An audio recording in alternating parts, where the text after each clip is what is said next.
그냥 지금 2년 동안 살아보려니까 좋은 조건이다. 여기에만 사람들이 머릿속에 있어가지고 계약서를 잘 안 읽어서 거기에 잘 보면 계약서에 다만 내지는 단 이런 거를 잘 봐야 되는데 그런 게 써 있으면 다만. 아주 작게 뭐 교환은 되지만 환불은 안 됩니다. 그래서 뭐 501호에 살았는데 702호로 옮겨주고 뭐 이렇게 교환은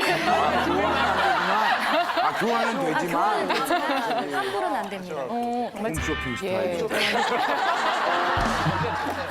확인해볼까요? 조금 어려울 수 있을 네. 것 같아요. 2년간 살아보고 집사라는 미분양 아파트 계약서에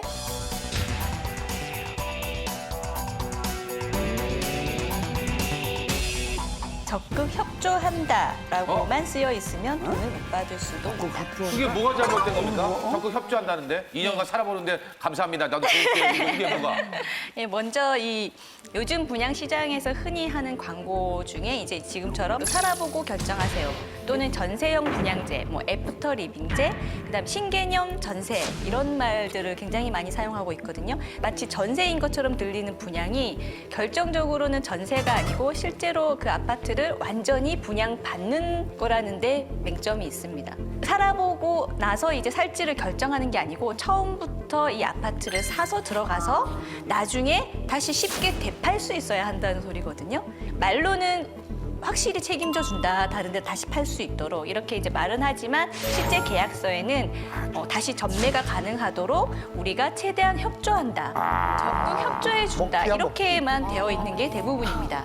그러다 책임진다가 아니네요. 그렇죠. 네. 그냥 다시 누군가에게 되팔 수 있도록 협조해 준다. 이런 차원으로만 계약서에 써 있기 때문에 나중에 실제로 되파는 것이 쉽지가 않다는 거죠. 그런 사례가 좀 있습니까? 실제로 네. 문제가 돼서 소송 중인. 예.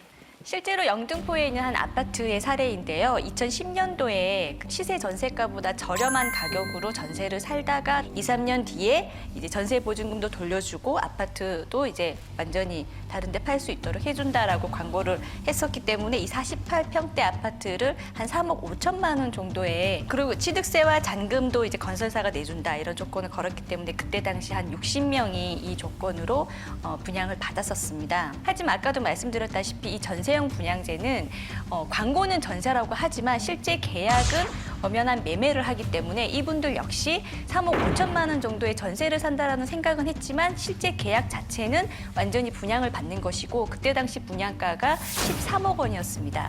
그러면 나머지는 원래 중도금과 잔금은 은행에서 대출을 받아서 보통 분양을 진행하잖아요. 마찬가지로 이분들 역시 이런 법적인 절차는 다 거치신 거죠.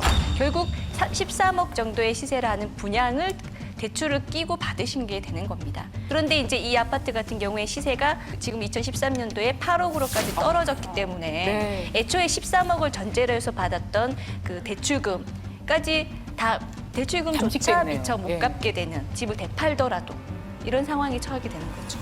근데 이런 경우는 그 예를 들어서 그 대출을 그 회사에서 진행한 거잖아요. 그 입주자 이름으로. 근데 그거에 대해 설명이 되거나 아니면 그 사인을 직접 본인이 원래 해야 되는 거 아닌가요? 대출을 승인할 때? 처음에 사실은 이제 이게 계약서를 쓸 때도 전세 계약서가 아니라 분명히 공급 계약서, 분양 매매 계약서를 쓰셨어요. 입주자분들도 다 알고 쓰셨거든요. 그리고 등기를 받으니까 본인이 법적으로 소유자라는 걸 아시지만 안타깝게도 애초에 살아보고 결정하세요라는 그 광고, 그다음에 전세형 분양제, 이 전세라는 광고에 너무 현혹돼 있는 상태에서 그 계약서를 쓸 때도 그 건설사나 그 시행사의 직원의 말에 많이 그 의존을 하신 상태에서 계약서를 쓰셨기 때문에 법적으로 이게 완전히 자기가 소유자가 되는 것이라는 부분에 대해서 인식이 부족해 버릴 수밖에 없는 거죠.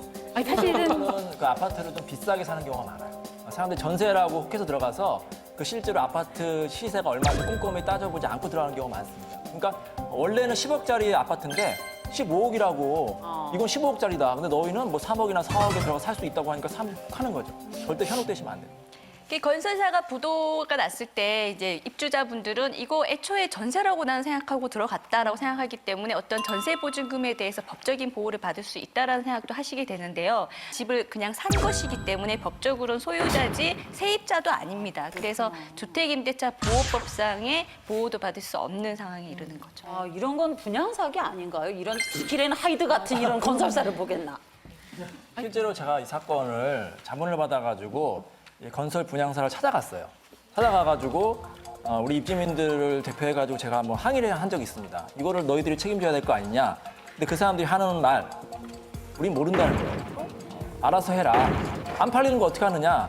자기들은 경기가 좋아져서 집이 잘 팔릴 걸 대비해서 이걸 분양했는데 지금 경기가 나빠져가지고 안 팔리는 거 우리 보고 어쩌란 말이에요. 우리도 손해가 크다. 완전히 그렇게 나오는데요. 그래서 계약서를 잘 보셔야 되는데 강 변호사님 말씀하신 대로 계약서에 뭐 적극 협조한다, 노력한다 이런 거는 아무런 소용이 없는 거예요. 그래서 여러분께서 확실하게 계약서를 쓰시려면 이렇게 하시면 됩니다. 건설사에서 너네들이 살아. 자기들이 인수한다고 하면은 그거 안전한 거예요. 팔리든 안 팔리든 건설사에서 우리가 책임지고 인수하고 너희들은 나가겠다. 이렇게 계약서에 실제로 그렇게 쓰는 아파트 건설 회사도 있거든요. 그런 회사들은 그 나중에 그 분양 받은 사람들이 나가겠다 할 경우에 다 돈을 받았습니다. 그런데 그렇지 않고 적극 협조하겠다 쓴 문구는 아무런 소용이 없는 거예요. 근데 그런 회사들조차도 불안한 게 또 있어요. 왜 그러냐면은 보통 이렇게 애프터 리빙 이런 걸 하는 그 건설사 같은 경우에는 자금난이 상당히 안 좋은 회사들입니다. 그렇기 때문에 이걸 뭐 소위 말해서 먹튀가 될 수가 있는 거예요. 팔고 나서 자기네들은 뭐 나자빠지고 그럼 그나마 낸 돈도 회수할 수가 없는 그러면은 아무리 건설사가 사기로 계약을 했다 하더라도 살 능력이 없는 거죠. 건설사가 재력이 충분한지 그리고 반드시 그 이름 있고 좀 대기업인 건설회사가 좋고요. 건설사가 아니라 그냥 이름도 없는 분양회사가 그거 분양계약서 쓰는 경우가 있는데 그런 경우 조심하세요. 왜냐하면 부도가 잘 나기 때문에 반드시 재력이 있는 회사인지 확인하시고 계약하시면 됩니다.